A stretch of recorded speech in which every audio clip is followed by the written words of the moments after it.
Life is full of choices, some of them very simple and some of them very complicated. But one thing we have to keep in mind, the scripture makes it clear, we are not to be unequally yoked with someone else that does not believe or follow the Messiah in his heart, he or she. It's very important. It's not a question of fair, not fair, infatuation, love, beauty. What's important, it goes much, much deeper and much stronger than that. In 2 Corinthians 6:14 through 17, scripture talks about not being unequally yoked. I don't know if you've ever watched a program where they have oxen or horses or any other animal that's drawing a cart or dog sleds. But when you don't put the same strength together, you create friction between those two that are trying to accomplish a task. Too many times people are looking for in the outward, they don't look any farther than their eyes can see. They see someone, they think they're the most beautiful or the most handsome, and they just, all they're doing is, in their soul, they're just saying, I want that. I don't care. We can have an example, a very clear example in the scripture, in the book of Judges with Samson. He didn't care about what was right and wrong. He cared about what he wanted. And in his flesh, he wanted Delilah. And in his flesh, he got Delilah. But also, that was also his ruin, his demise. Well, you know what? We can try to make that person, I'll make that person see the light and walk the way I think that person should.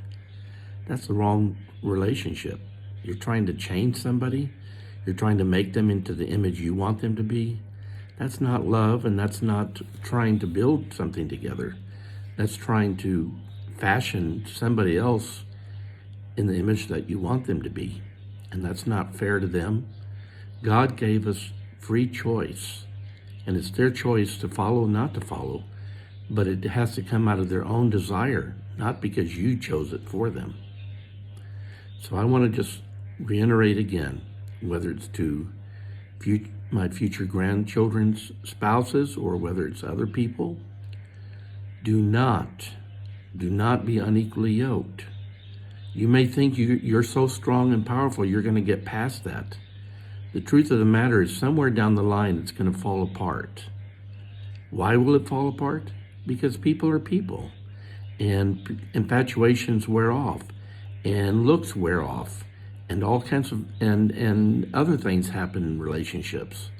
And if you don't have if you don't have both a desire to follow the Lord and to follow his will and to put him on the throne of your life, you're just asking for trouble. You're just asking for things to fall apart. And when they do, no one's to blame but you. And don't say that other person convinced you to marry them and you felt sorry for them or you felt bad for them. That's no excuse. Don't join partnerships with people. Even forget about the marriage side for the moment. Even people that want to get into business ventures together. Even people that want to get into other ventures together. Don't be unequally yoked. It's very clear from the scripture. Don't do it. Don't do it. It's hard enough to make things work when things are all the way they're supposed to, because humans, by nature, will seek to accomplish their purposes and their plans. And they will sometimes be willing to bide their time, or they'll anticipate this will benefit me at this point until I'm strong enough to take over or do whatever. I'm just making a strong case for do not be unequally yoked. I don't care how attractive that offer is to you, how attractive that person is to you. Do not. If you know that person is not following the Lord, don't just join in with them because it's going to benefit you or benefit your flesh.